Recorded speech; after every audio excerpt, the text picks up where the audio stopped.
Hello and welcome to Nashville Raceway. I think it's Nashville Raceway anyway. This is Tuesday Night Thunder for Race First. I'm Matt Houston, joined by Gary Godso in the booth. I don't know if you're actually loaded up in here, Gary, or not, but we've got qualifying underway. Interesting track here tonight at the fairgrounds, and it's going to be something special, I think.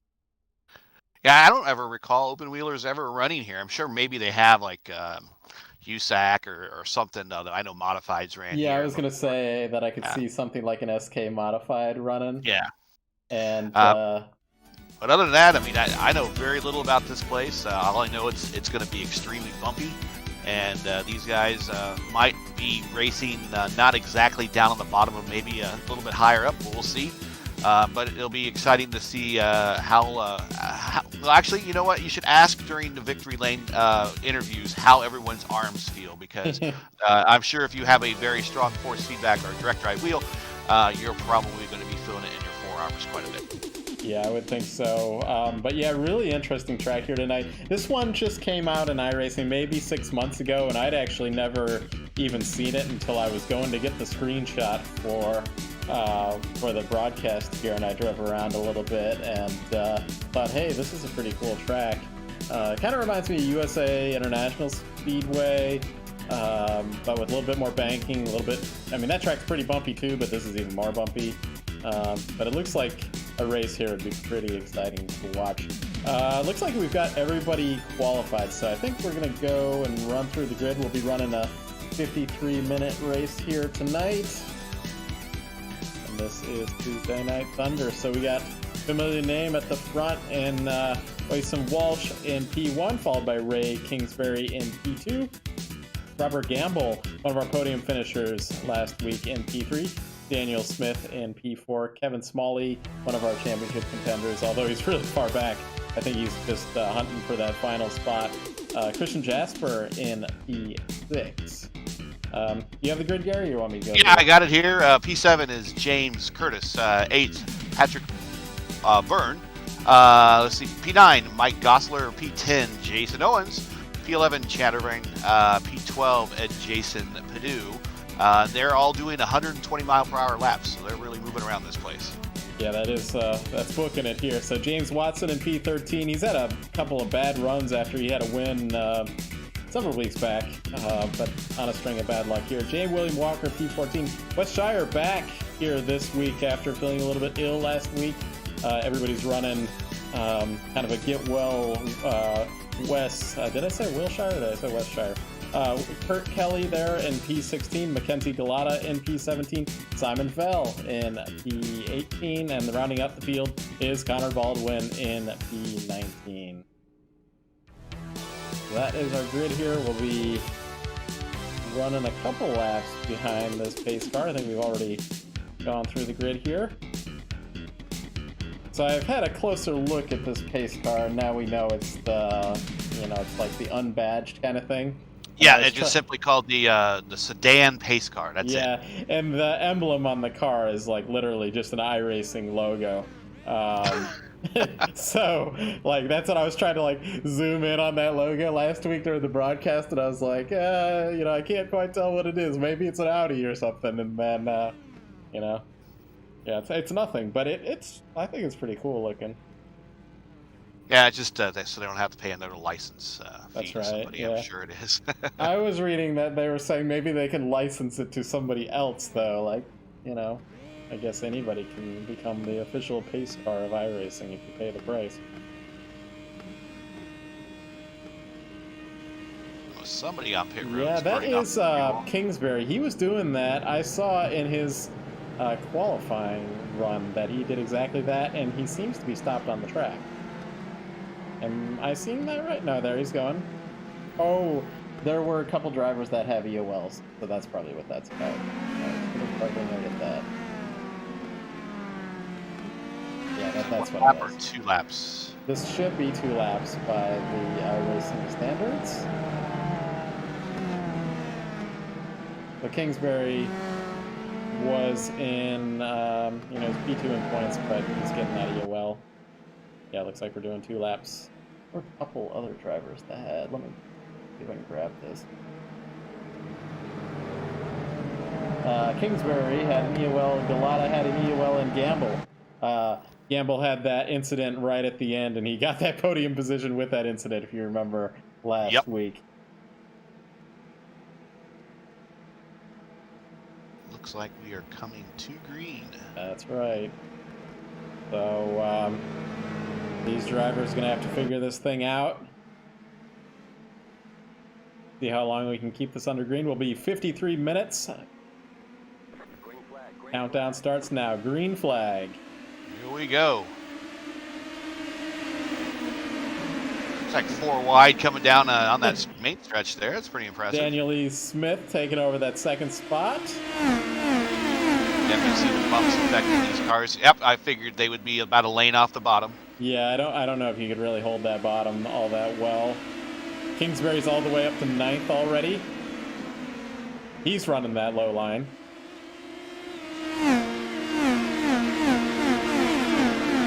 He's trying to make some ground up here. He's got to be careful. But yeah, he's kind of the exciting car to watch. You could just hear in the end cars the under tray rubbing, bouncing off the asphalt.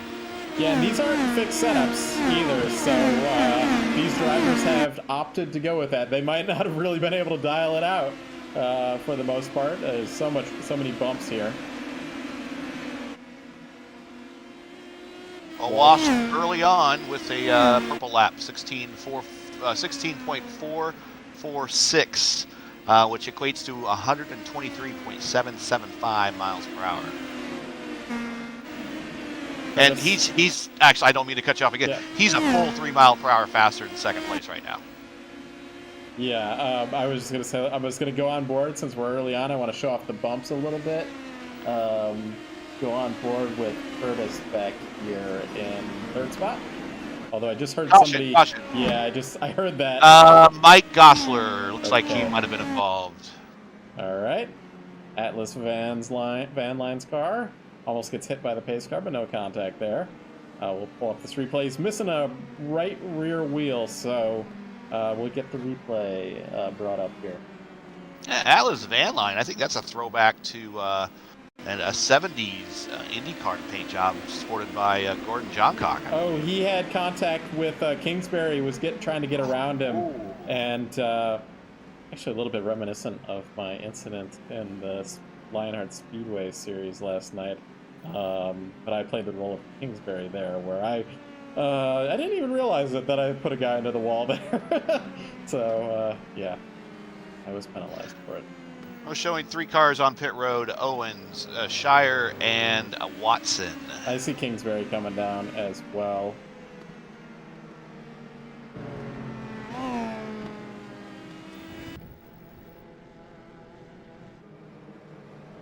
So we'll be looking at about similar to last week, where we're about, I don't know, at most probably 25 minutes of green flag to a pit stop.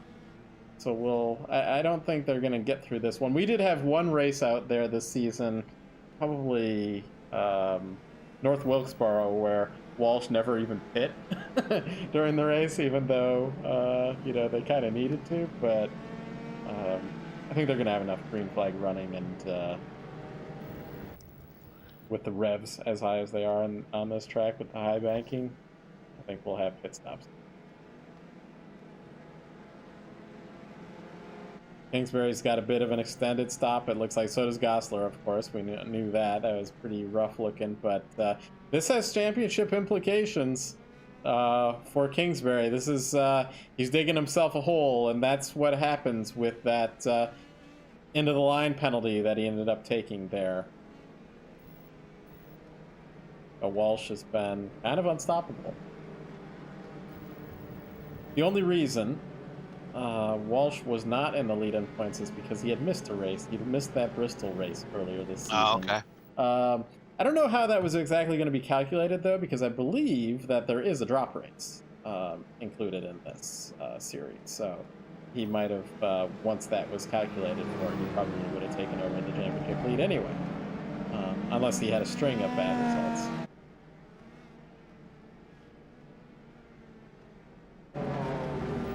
A long caution here. Yeah, I would say so.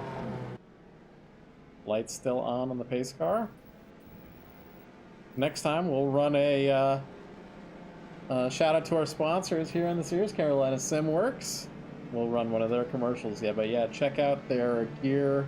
I don't know if you saw, we're about to go green, Gary, but Yep. you know, Scott McLaughlin coming over from not V8 supercars, but supercars over in Australia, running for Penske. But he drives a Carolina SimWorks rig for his, probably out in North Carolina where Penske's out of, but that's what he runs for his sim rig. So very cool stuff. You can see some pictures of it on the social media as we go back to green. Actually, I saw McLaughlin practicing at Circuit Gilles Villeneuve yesterday. I saw that they have the official IndyCar sessions up for the IndyCar Challenge or IndyCar, whatever they're calling it. And I just typically do an IR-18 search on some of the league sessions just to see what's going on out there. And I saw that popped in, and it was he and Max Chilton were on the track at the same time. So I got to peep in on them.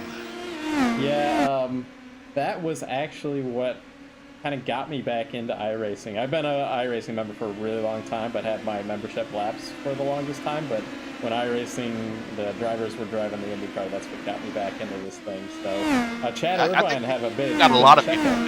Yeah, I think it did. Chad Irvine was running the low line, had a bit of a checkup there. Yeah, I noticed just through the in-car with our leader that he is actually changing gears in the turns. I don't know if everyone else is doing that or not. And he's already out to 2 seconds. Yeah, he's in 4th gear now, 5th gear, down to 4th gear. Let's go on board with him. We were about to do an on board. We'll see. Yeah, he definitely has to get out of it. It's not flat out. And his last lap was, he keeps going purple. 16, last lap was a 16, low 16, and this is a 16.283, so 2 purple laps in a row. He might purple this lap too. They do show Kingsbury, and Kingsbury is back on the track. 9 laps down.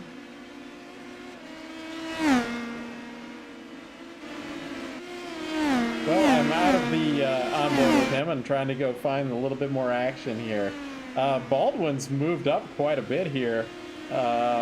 He's up from 19th to 7th in this race. Gamble had that EOL, and it says he started 13th, but he had the EOL, and so he would have been back to about 17th or 18th, and he's up to 8th at this point. We know he has a strong car because he qualified well.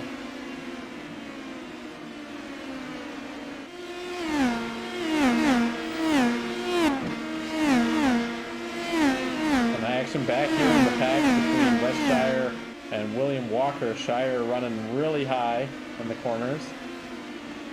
Familiar Homestead coffee livery that he runs. Walsh has grown the gap over Smith to 4.5 seconds. Yeah, he's gonna run into lap traffic. He can't be that far. Yeah, he's lapped 1. He's lapped Kelly, and he is right there on P16's gearbox here soon. Yeah, that'll be interesting to watch. Especially if he gets into kind of a gaggle of cars, that's what it's going to be an issue. As we saw, that's what happened with Kingsbury last week. He got into an incident with some of those lappers.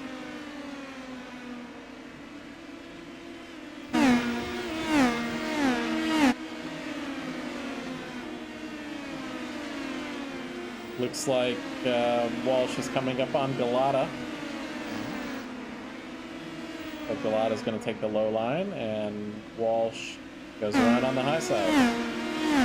This whole facility is one of the oldest racetracks in the United States. Almost as old as Indianapolis Motor Speedway. This facility first opened in 1904. Wow. So the fact that they still have a working racetrack here. It's kind of along the same lines as Milwaukee. Milwaukee's a lot like that. Yep. It's pretty impressive that they've been able to keep it going for that long. The track record, I can get that for you here in a second just to kind of put things in comparison. I'm going to find that here in a second. Yeah, that would be good. And we're yellow. or yellow. okay. I had a feeling like Gamble. Yep, he's dropping back. He's missing a tire. Well, he actually still has it. It's just dragging along, so we'll get a replay of that while you bring up that track record information. I suspect we're going to be way faster than track record. Oh, yeah. Okay, Gamble got into Connor Baldwin, it looked like. Yep, that was Baldwin. Get a replay of this. Yeah, so it was just kind of a closing rate kind of thing between Baldwin and Gamble ran into the backup. I think Connor's line was a little bit erratic, and in fact, he did blink out a little bit as well. So, yeah. Oh. Okay, we've got all cars other than Smith is staying out. I think Smith is... I believe we give points for leading a lap, so he's going to get a point for leading that lap, but everybody else is... The way I'm seeing things is that Owens and somehow Owens, Smalley, and Watson... Okay, wait. Yeah, so they pit last time. No, wait, they didn't pit at all. Okay. But they did pit early on in the race, like one of the first caution, I think. So these guys are staying out. It could be a track position race. You saw how big Walsh pulled to the front. So Walsh is going to have to get around some cars, about 4 of them, to get back up to the front. But with that said, let's do a commercial for our Carolina Simworks.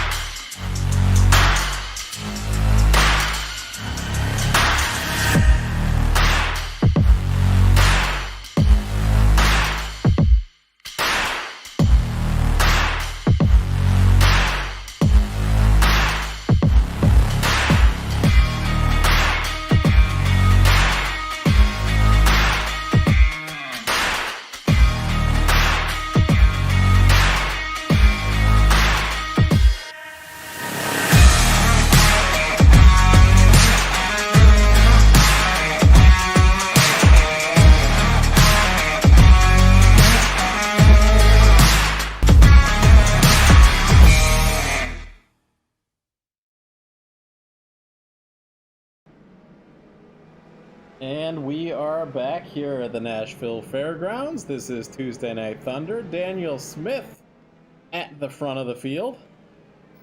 He's we've run 32 laps here tonight. Lights are out on the pace car, so we're going to be going back here momentarily. But Smith here has stayed out the entire race, whereas Owens, Smalley, and Watson they pit with about 8 laps into the race on that first caution. Whereas everybody else in the field behind and about 5th spot beyond has just pit through this caution. But they're going to have to pit again through the end of the race.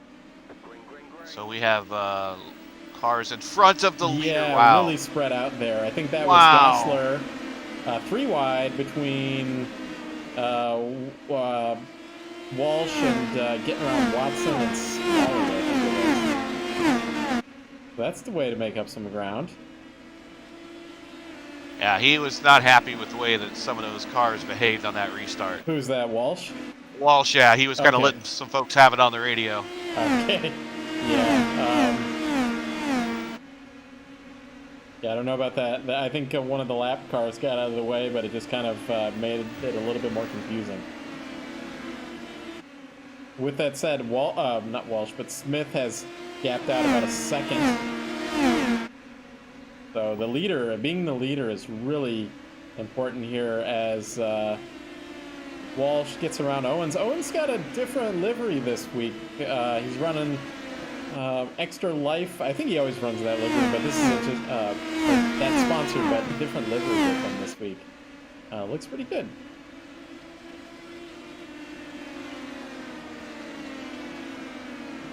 And now Walsh sets his sights on Smith up there. Smith on the older tires. Smith's already got up to lap traffic, it looks like, getting around Actually, no, that's Kingsbury behind Smith. Kingsbury trying to get a lap back. You better be careful.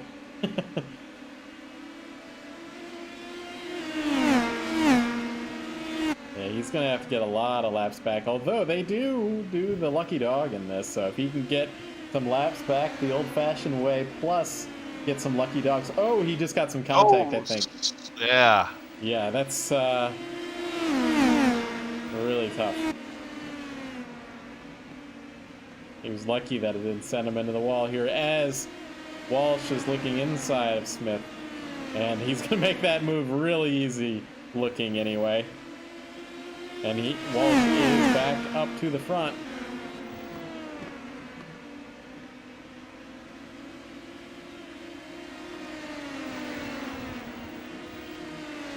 You can see about 3 cars, Patrick Byrne, Jasper, Irvine, I think Curtis is up there in front of that as well. Back a battle for 5th, but from 5th to 9th. A tight battle there. I think I have a better chance at finding the track record for Nashville Super Speedway instead of this one, right? Yeah, so when they announced that this track was coming, I thought it was Nashville Super Speedway. But I think that's coming here too. It is coming, and actually that's going to be a nice little gift for us open wheel drivers, IndyCar, PM-18, and the like. The Indy Racing League ran there for a very long time. The facility, I don't know if it still is, but it used to be owned by the same people that owned Dover, and it's probably one of the reasons why it was also a concrete-only track as well. So for the longest time, that track and Dover were the only 2 concrete tracks. Well, and they're still that way too, but IndyCars raced there quite a while, but that just really turned into a single groove racetrack because of the concrete. But they were able to get up over 200 miles per hour on that track. Well, that wasn't a 1.5 miler. I think it's more like a 1.3 miler. 3, yeah, 1.3, 1.2, yeah, something like that. Yeah.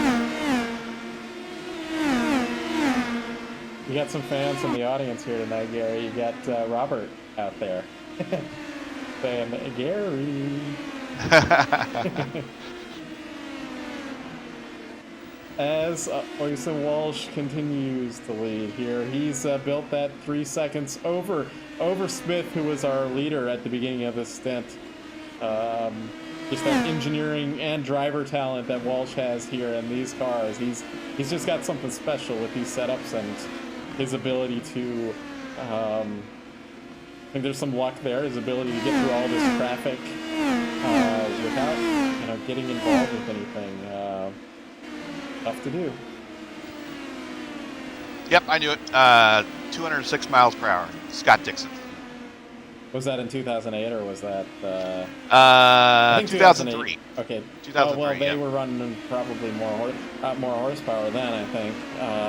Because after 2006, they were running 99% ethanol, and I think the engines took a little bit of horsepower decrease during that time. Honda was the sole supplier of those engines, and I think they were detuned quite a bigly. Dover still owns them, and it's 1.33. Okay.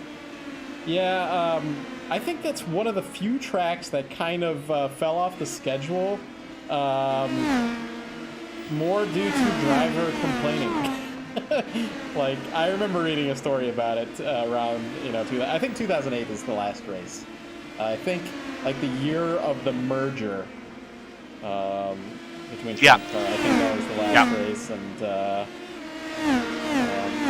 don't know, I thought it was a good track. Like, it wasn't a 1.5 miler, but it had it's kind of an eclectic group of drivers won there. Buddy Lazier won the first one, Alex Barron won the second one, DeFerrin won the third one, Kanan won the fourth one, Franchitti won in 2005, and then from 06 to 08 it was Dixon. So basically, Chip Ganassi owns this track too. Yeah. So would you like to see IndyCars get back to Dover, Gary? No, not really. I saw the novelty of it once. I could check it off the list, but it would not. These current cars would not look very good on that track at all. Yeah. We've got still like a really big battle from between what is this? P4 to P10 just about. Whoa! And I just saw some sparks fly off with somebody. Somebody brushed up against that barrier. Yeah, heck of a race here. Back of the pack. Let's go on board with somebody going through this crazy this is from them. Oh yeah, from 3rd to I'm 8th. looking at Curtis. On with him. Winner earlier this season.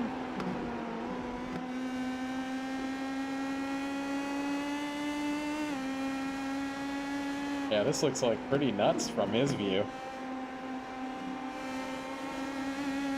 Like if you only saw this, you'd think it was almost a pack race. But these guys are just struggling for grip and trying to find their way around this track. They probably have some understeer, aero push basically with those cars in front of them. Ooh, some big bumps there from Curtis. You could hear that bottom of the car. 3 wide up there. Yeah. One thing we hate hearing our spotters say, 3 wide, you're in the middle. 3 wide, you're in the middle.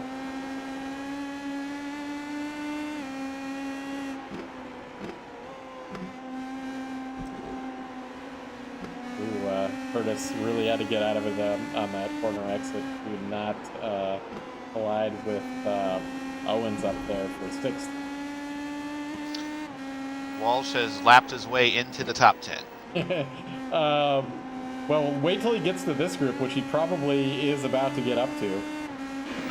Yeah, and he's Jasper not is at the end of that. And he is rapidly catching Jasper, and he is not slowing up any. He's full sail ahead. Yeah, I'll just watch the end of this as that black and red car comes into the back of the picture. Walsh did go a little bit faster on the purple lap, 16.147 a little while ago, so he actually upped his purple lap. Give you a... Okay, now the back markers have identified the leader is coming, so now they are trying to let him through without wasting, losing time on the track. Yeah, that lap that he turned, that 16.147, 126.067. So that was faster than the hour. pole speed because the, Yes. Well, I was gonna say I was thinking fixed setups that the fuel's down from what they might have qualified on, but I bet if it's custom setup so they can run whatever fuel they want. But I suppose that the in the 2 laps or 3 laps that they had, they probably didn't have the tire pressures quite up to the temperature that they want. So that's why they're faster now than they would have been in qualifying. Plus, I don't know, maybe a little bit of draft helps. I don't know. So Walsh is about to, that's Curtis and that 88 car about to put the 5th place car lap down. The next car is Watson, our champion from the Schaefer's Turbo Series, which I saw a note that he is going to be defending his title, Gary. He wasn't originally planning to do so, and I don't know if he's fully doing it, but he will be at some of the turbo races next season. He should. He should. I mean, so the idea is that he moves up to the Cup Series. So that's why, like, the Cup drivers aren't allowed to do more than 3 races, but if he, I guess, opts to just do turbo, then he'd be fine.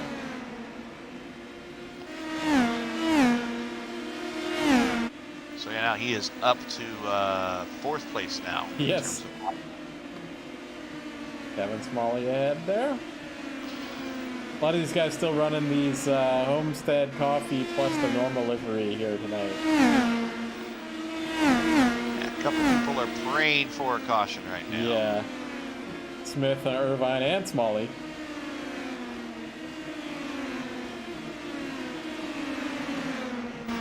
I mean, everybody's going to have to pit if they did do a caution.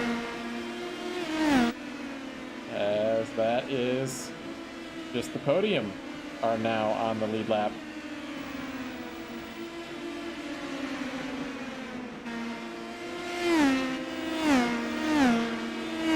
watching the leader cut through here, I know that there's those cars back there from, I don't know, 7th to 9th are still like a great battle. Maybe 7th, 6th to 10th, what it was. But I want to watch here, get around this lap traffic. Gets around Kingsbury, who's 10 laps down. Looks like he's got a gap up to Irvine now. Coming up on Gosler, who's a little bit slow. Have that wall contact.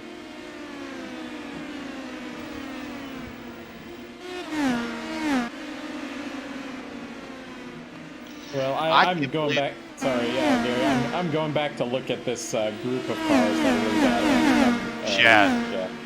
They are all over one another. I am really surprised that the trying to find the information of a track record of this facility is very hard to do. If someone, if someone that's watching, if they would like to Google and try to find that and point us in the right direction, or at least tell us who it is, that would be cool. I don't think it's anyone that's probably widely known, because they do have other styles of cars that run here other than your stock type cars.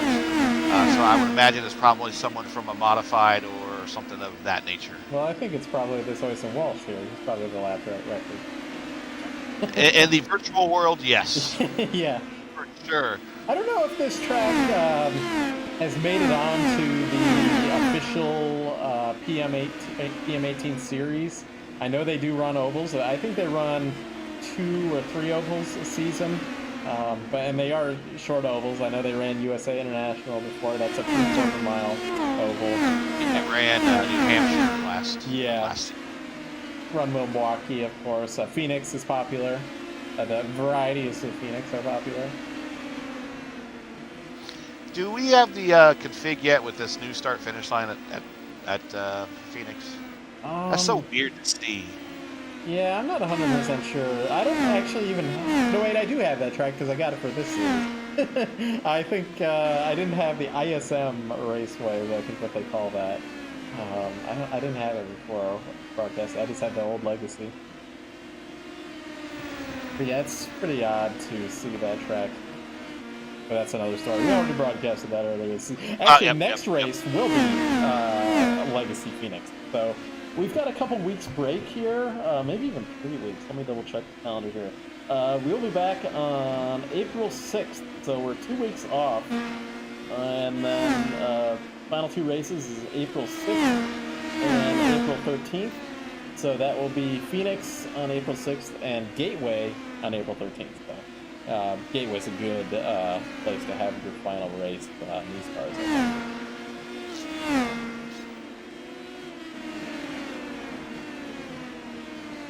Walsh is about to put, well, a couple seconds away. A lap on the field. This is Tony Stewart early IRL type domination. Yeah. That he's doing right here. Except well, go ahead, Gary. Yeah, except his engine won't blow. Oh, they do go yellow though. Okay, that saved him. Oh, it's Jasper's around. Oh, there was a flying tire there for a second, and then it disappeared. Don't see that much anymore. So let me see what happened to Jasper here. This way, he was in that gaggle of cars. Gamble on the high side. Yeah, Gamble was on the high side, and I think Jasper just understeered into him. Jasper's mostly okay.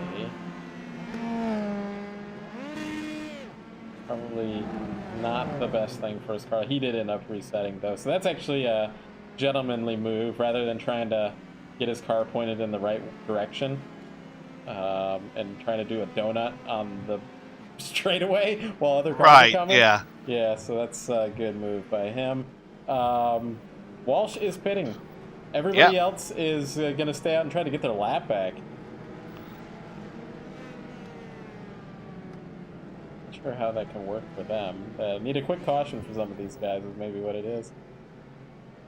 Walsh is like literally the only car kind of pitting. Smith pit. as they're both on the lead lap. So he'll have all of that lap traffic in front of him. They'll get the wave around, won't they? Or there's no way They're going to get the wave around because they're all ahead of their leader. I'm going to do a quick commercial here. I want to jinx this, but maybe we'll go green to the end.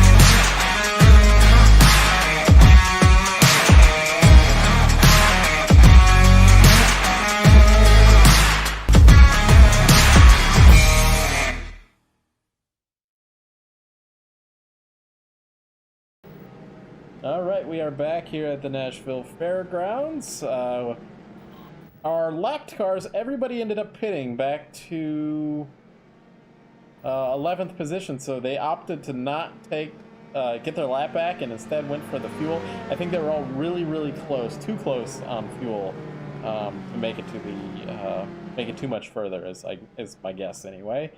So Walsh and Smith. Irvine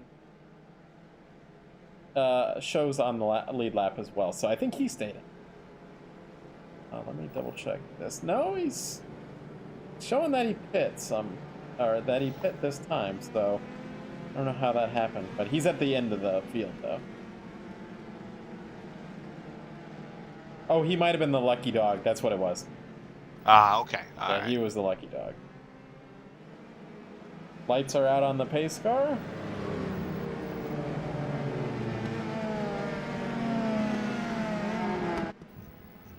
And Walsh is going to give us a clinic here. So I had a more recent, I was about to mention about a domination. Sebastian Bourdais, I don't know, it might have been the last Milwaukee race that IndyCar ran.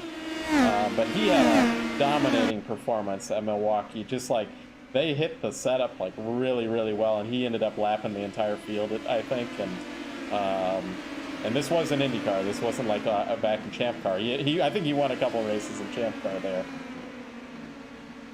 Yeah, I remember the 96 True Value 200 at Indy Racing League event at New Hampshire, and Tony Stewart in that Menard's Buick stock block lapped the field twice, and then it was going to be that engine's probably first and only win, and with about 20 to go, I think it blew up on him, and that's Scott Sharp backed into a win there with AJ Foyt. He just was hanging around, and managed to make up those 2 laps while Stewart sat there dead in the pits, and ended up winning the race, and that's how Scott Sharp actually started his string of getting 1 win a year for every year for probably about 6 or 7 years. Yeah.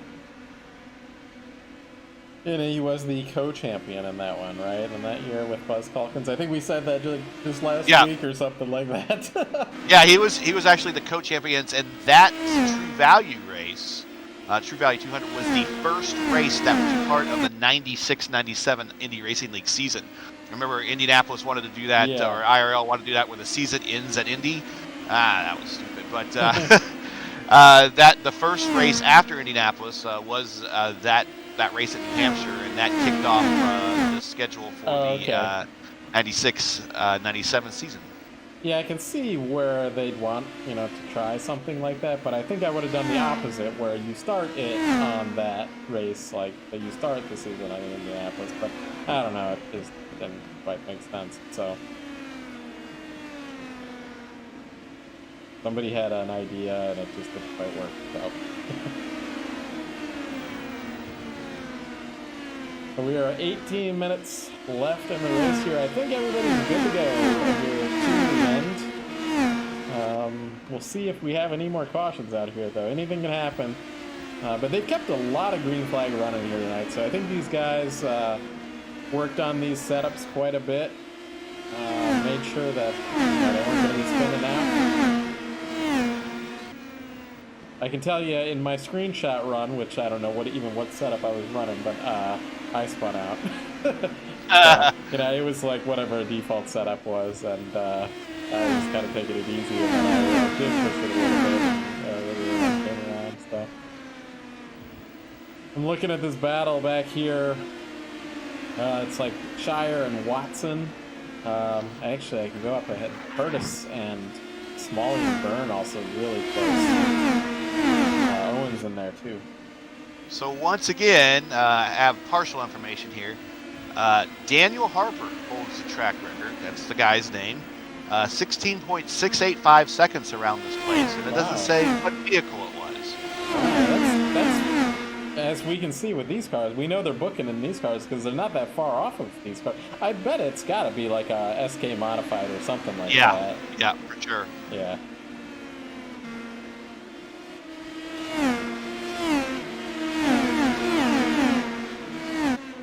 I don't know if it's an SK modified. That just happens to be the one that I know because it's in iRacing. I'm sure there's a bunch of other types. Oh, as Kingsbury, that wasn't Watson, that's Kingsbury. Jasper up low. They went 3 wide with Smalley there. Kingsbury not giving up here. Even though he's 10 laps down and he's in 15th, but he's actually leading the car that's in 4th. And don't give up. All these points are critical. Yep.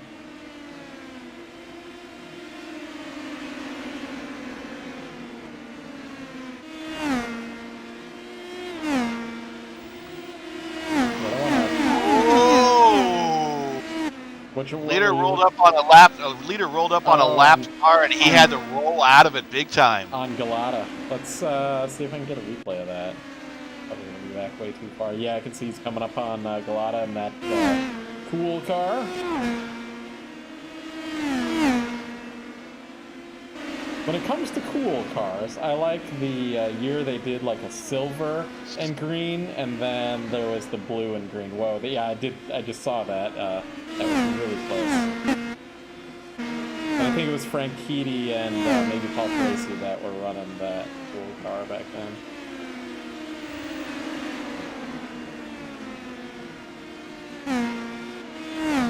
Oh, we had some smoke there coming up. Hey Jerry, so something I don't think we've ever talked about. So who won the 2002 Indy 500? That's easy. That's Paul Tracy. Yeah, I don't think we ever had talked about that one. I think, I mean, I did attend that race, and then I think it was just exciting to not, like, so the hope was that a Penske car didn't win, so that's maybe why you wanted Paul to win. But, I don't think I wanted to see a back-to-back, and I think he kind of walked into it because he just kind of stayed out. Yeah. And everyone else pit behind him, and I remember Paul Tracy was just really on a tear. It was the other guy in that battle. Who was it? Alfonso Giaffoni, I think, was the other guy in that battle. And I saw him pass Tracy pass him between 3 and 4 in the short chute, and then set sail after Castro Neves.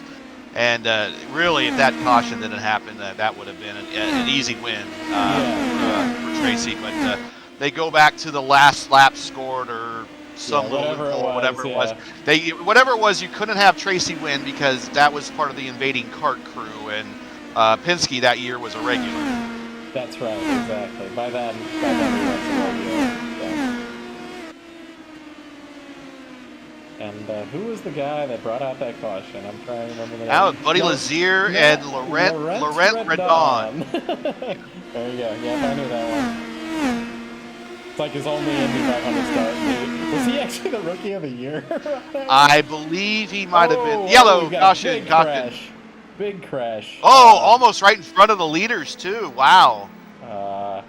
Yeah, that was a big one. That was a... We get a replay up that quick. That Curtison's involved with that. A lot of bent up carbon fiber there.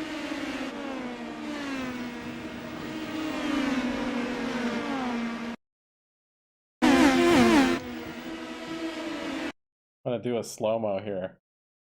I think this is where it's happening. Yeah, so Curtis gets into Smalley, and then Patrick Burns on the top, or just passenger. And this is like one of the best wow replays I got, because I actually use a slow motion on this, Gary. Wow, yeah, so there was just those 3 cars, and the leader was there. Simon Fell gets around it. Smalley's on his lid. So yeah. Oh, we had who is that? Like 64 or 94? Jason Perdue going around on the top side, getting around these cars. Yeah, some people are gonna get their wave around here. Answer to your question: Alex Barron and Thomas Schechner were the rookie of the year. Co-rookie of the year, 2002. They do co-rookie of the year. Yeah, that was the year that Schechner was actually leading late, and he had victory in hand, and he pancaked the wall in turn 4, and then the caution came out. Castroneves chose to stay out, and yeah, I think he ran out of fuel like after taking the checker or something. It was just an impossible amount of fuel that he had to save, and if it wasn't for that caution, he would have never saved it. Yep. We're gonna have a bunch of cars getting their lap back, so the statistics for the race are gonna look better than they might have. When we're gonna say, oh, we've got 8 cars on the lead lap. Well, there's still 10 minutes to go. Yeah. There's still plenty of time for something to happen. Yeah. But yeah, and I know that's what the leader's thinking, because he just dodged a bullet there, and he's like, man, I still have 10 minutes where something else can happen to me. So I'm sure he's probably sweating it. And all these guys that get the wave around, they're like, man, I'm back in contention.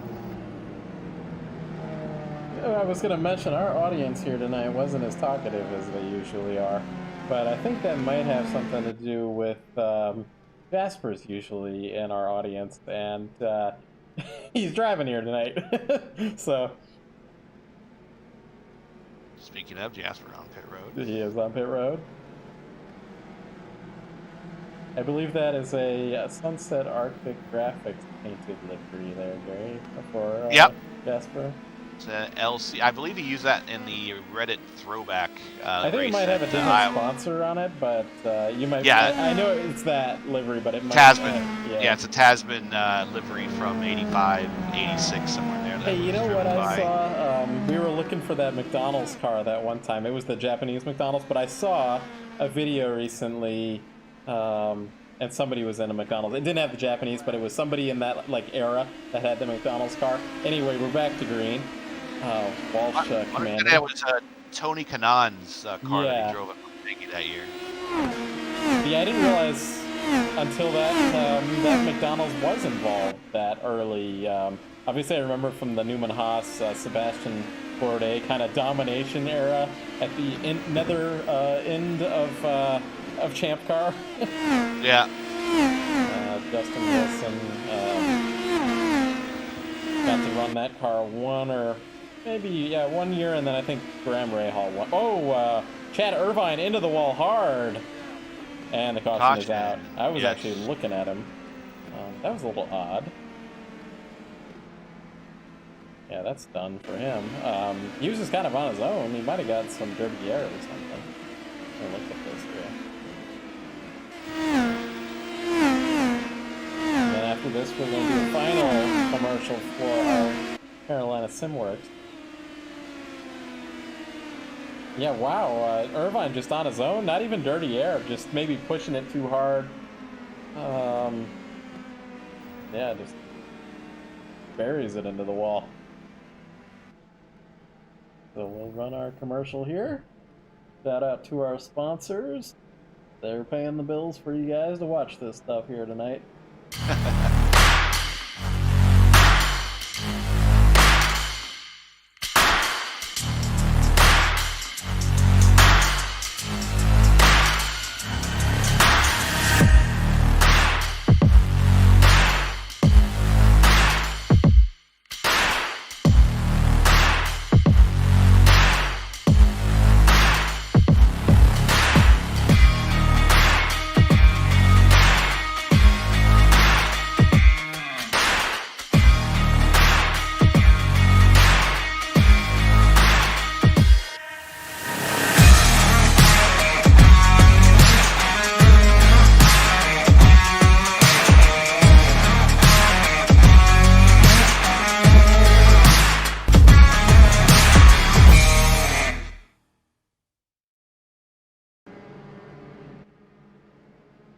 right, we are back here. Oisham Walsh in the lead, dominating fashion here tonight.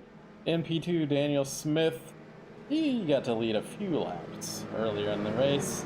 Watson's up to P3. He's made it back onto the lead lap, but there are several lapped cars ahead of him that he'll have to navigate around. Westshire as well makes it back to the lead lap. He's made it up from P15 here tonight into that 4th spot. So good run there by Wes, back this week after a little bit of illness last week. Just hanging around. That's what it takes. And actually, so Wes has got a series that's starting tomorrow night, USF 2000 series. It's over in the Reddit League. They're kind of running, it's called like the Tuner, RIL Tuner series. And they're going to be running the F2000 cars on various road courses. I think they've got a couple ovals, maybe Lucas Oil. But those are really fun cars to drive. They basically the smaller version of these cars. I think it's actually the same tub, like the USF 2000 and the PM-18 have the same tub, so that teams can kind of move back and forth. So in the before we go green here, yeah. In the pre-Roval days at Charlotte, I actually saw the USF Formula Fords 2000s that they were supporting series for the Indy Racing League.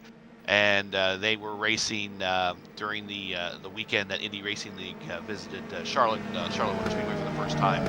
And what they did is they right about where we're getting ready to turn green. Yep. They actually added a chicane to the oval and slowed those guys down. But here we go, green. Interesting. Yeah, here we go, green. So this is Walsh and Kingsbury's back there.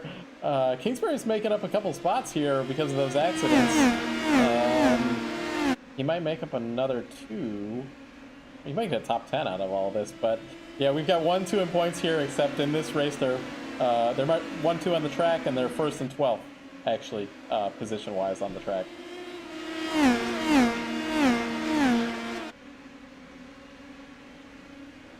So they had a chicane right where about the turn 1 end area for the Roval is. You know what I was hoping when you started this story? I was saying, I hope they ran the Legends Oval. They did have the Legends Oval there, and actually I did get to see one of the pre-race entertainment things is they got to bring the kids out to run the Legend cars. Those were interesting to watch. I remember one of the dumber things that I've been involved with in iRacing. So when the Lotus 79 came out, this was like 10 years ago, somebody set up like a hosted session at, I think, Charlotte Legends Oval, and we were driving around in the Lotus 79 on that oval, which was like, oh my God. Shorter than this track, like not even a half mile, it's probably a third of a mile or a quarter mile, but yeah, that was something.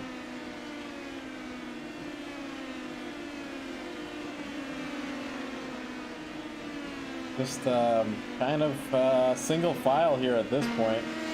Just cruising. Yeah, just cruising, just trying to make it to the end. Kingsbury up to 11th. Yeah, Kurt Kelly is 6 laps down, so he'd have to drop out at this point for Kingsbury to improve a lap. You never know what can happen.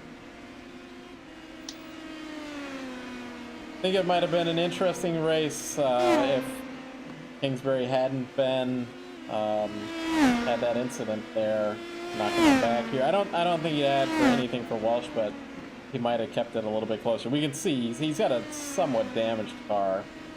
He's dropped back after that restart, you know, like everybody else was basically.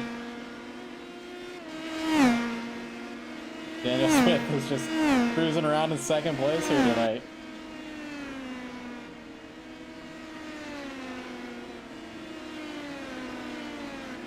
We have 3 minutes left to go in this race as Westshire goes around Jason Padu.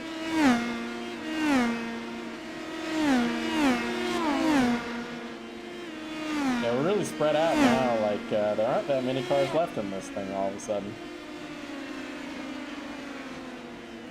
Walsh did enter his purple lap 16 flat now. 16 What's the zeros. mile per hour on that one? Might be close to 130. 126.6. Okay, yeah, that's going The pretty next fast around fastest, the next fastest lap is a 1:24.7 by Kingsbury. here. Okay. Hey, And Kingsbury that's was second in practice, though. yeah, so that's as close as someone else is going to get. Walsh is just amazing with these setups here.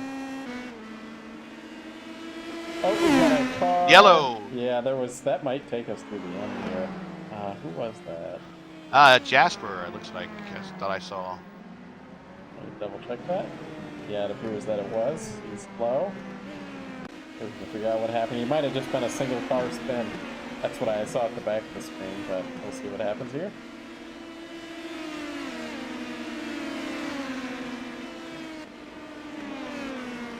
Oh, no, it was the number 11. That was Irvine.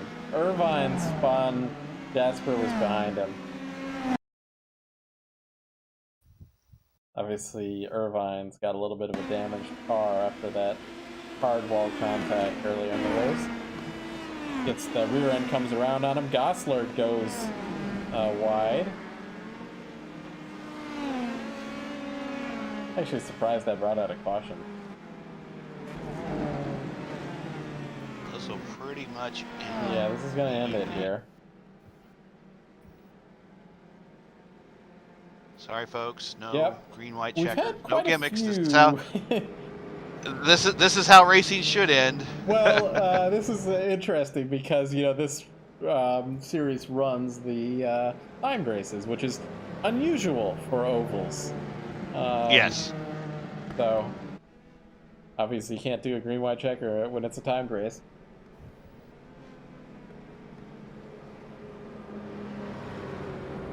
So 30 seconds. Yep. Might get one or two more laps of green.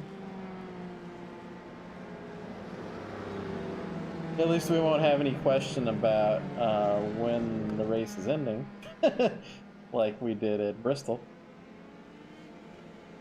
So we're gonna have Walsh and Smith second, and Watson gets back on that podium. Well, you were saying that Watson's had a rough couple of last races, and getting on the podium is a good way to bring yourself out of a slump. That's right. Final lap. This is final lap. According to the timing and scoring. So yeah, Watson up 10, Shire up 11, Simon Fell up 12. So those guys have worked their way up by clawing it, really. Yeah. I think Kingsbury pulled it into the pits and called it a day. He didn't need to drive around under caution. He was 6 laps behind. As that is going to be our checkered flag there. Here it is.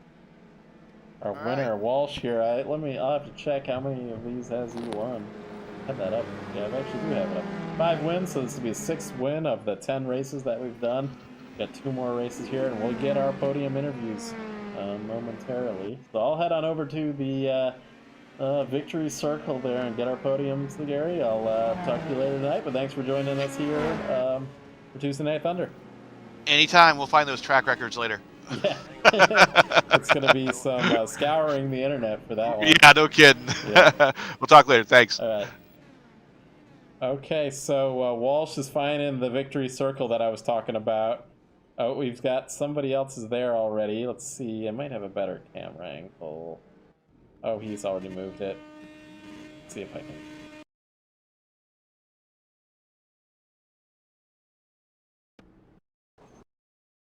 Yep, there it was. So, Chad Irvine was already there. So, he knocks him off there. Or tries to, anyway. So, yeah, let's get our podium going here.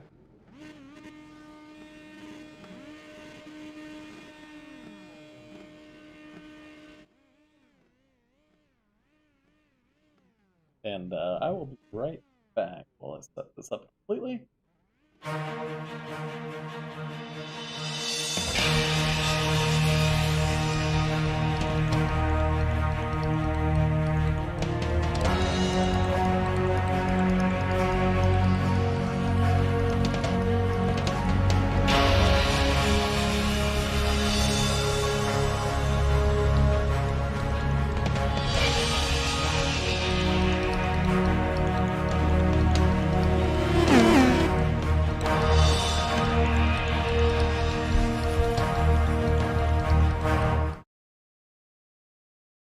All right, we are back. Let's see who we have in the booth. I guess we do have people in the booth already. So, hey, Daniel, got you in the booth first. Do I have a copy?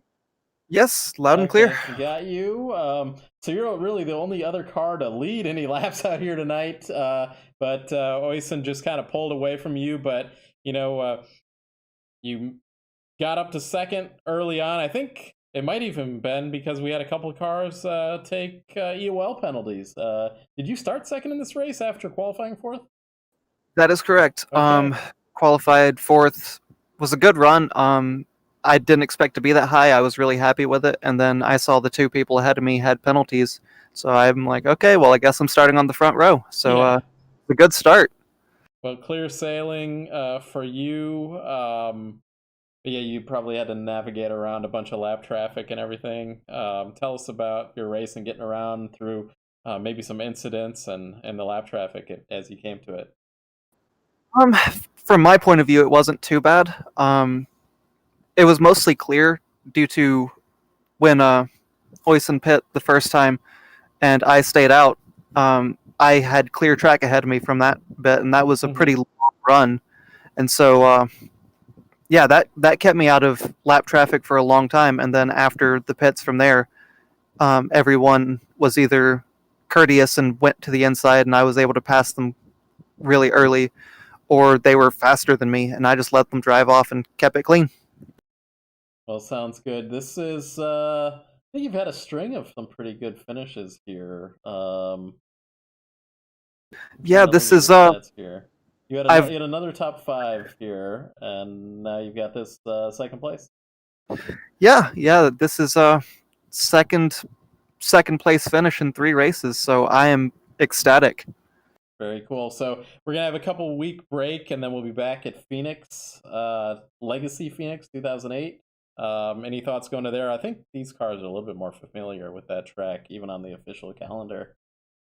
Yeah, that's a track that I have a little bit more experience with, and so I'm really looking forward to it, hoping I can get some more good results. Sounds good. Well, any shout-outs or anything like that? This one goes out to Zach and Dane and all the guys back at RTD. Hope you're watching. I sent you the link earlier, so hope you enjoyed. Sounds good, Daniel. So we'll see you back in a couple weeks. For sure. Thank you. Yep. Hey, James, are you around? I sure am. Well, you started 13th. You moved up 10 spots here to 3rd.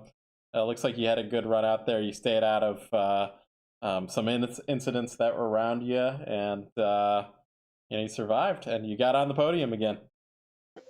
Yeah, this is my first podium here. I've been working my tail off trying to get up to top 3, and just for whatever reason, just couldn't piece it together, but the stars finally aligned for me this time around. Well, sounds good. Great finish. I had a quick question for you here, though. So I saw that you signed up over on the Schaefer's Turbo, or it's going to be something else, Turbo Series. Are you going to be running the full season there, or are you running the Cup and then running a few select events in that Turbo Series? Nope. Champ is back. Sounds good. That's what I brought it up during the broadcast. I want to get a confirmation about that. So that's going to be good to see you back there in that series. But really great run here tonight. Same question that I had for Daniel there about Phoenix 2008. Are you a little bit more familiar with that one than this one, or how's it going to go? You mean people I have to thank? No, I was saying for Phoenix 2008, that's the next round in a couple weeks. Do you feel a little bit better there than, say, coming to an unknown track like you did today? No, because that is an unknown track for me. And Okay. plus, I just don't do well at the flat tracks. I always seem to do really well at the high bank tracks, like here and Bristol. Although I don't really know how I ran so well last week at IRP. Well, yeah, So that was a flat track. But yeah, I was really surprised by this track anyway. I went out to get some screenshots, for the thumbnail, and I was like, I had never even seen this track before. But I was like, wow, this is going to be a really cool race. I'll be excited to see this one because I didn't realize how banked it was going to be. So, really exciting race here. yeah, thankfully I have a lot of experience at this track with a bunch of different other cars. My only ever normal asphalt late model win came here, so I kind of was using that to my advantage a little bit because it takes such a unique line, going high and then cut down to straight shot so you can avoid that nasty bump in turn two that usually spells death, especially in these cars. Well, sounds good. So, as you were about to answer earlier, you got any shout outs, any thank yous you have? Yeah, I got to thank my folks. They're always tuning in and watching me. Got to thank my homeboy from all the way back home in California, Luis. He doesn't miss any one of my races. I got to thank ZAS Designs, who's responsible for a lot of my paint schemes. The poor guy having to work with my uh, special color scheme all the time. He deserves all the shout outs in the world for that. Well, sounds good. So we'll see you back in a couple weeks, and hope to see you back on the podium. Heck yeah, here's hoping. Thanks, James. Hey, Oyson. Sorry to make you wait there. We made the champion wait because we had a couple other interviews first here on the podium, but you got a copy up there? Yep. Tell us about your race. You had dominating car, but I don't think it was easy because you had some lapped cars. I think there was a restart where Gary, my colleague, was listening to the radios that you you had some issues with, maybe. But tell us about your race. Yeah, the setup I took the Lucas Oil setup, and that was it. It worked perfectly, which which was handy because I was working on Road to Pro up until the practice session started, so I just hopped in and then Lucas Oil set worked perfectly. I probably could have loosened it a little more. I had a 17% worse right front tire than right rear after the end of our longest green flag run, which isn't optimal, but it still went fast, so that's no worry. And yeah, worked pretty well. I think I was at one point trying to lap the field, You were close. which is probably why I killed my right front so much because I was not taking it easy at all. But with the set just ended up being so easy to drive that it was like, I get to the edge of the corner and then just full throttle, and that was all I had to worry about, which was pretty handy. And then obviously getting through lap cars is a bit hard given the nature of the car. It's easier now with less dirty air, which is quite nice. I hope the dirty air isn't too little, and then we get to a big track and it's a pack race, but I think it should be fine. Is that an And then update that came down with the new build? yeah, with the latest patch, the car for me got a whole lot looser. So basically, just took the sets from last season, tightened them up. That was kind of it. Now it's fine. Lucasville was very sketchy, I found, but here at Nashville, I think the banking just helped get some stability into the car, and it wasn't really hard to drive at all. At least for me, I think I did get lucky with the set because the Lucasville set was really sketchy there, and then slap in Nashville, and it works perfectly. Well, it sounds like maybe you didn't over-engineer this one, but it sounds like whatever you've got is that base setup that you're working with is it's found something special, and you've got both the driving talent and the setup talent to put yourself at the front. Your fastest lap was it was quite a bit faster than anybody else. It was like 3/10 faster than anybody. It was like 3/10 faster than Ray's fastest lap. It looks like. Obviously, he had some issues there early on in the race with some cars coming through the field. You're going to take even bigger lead.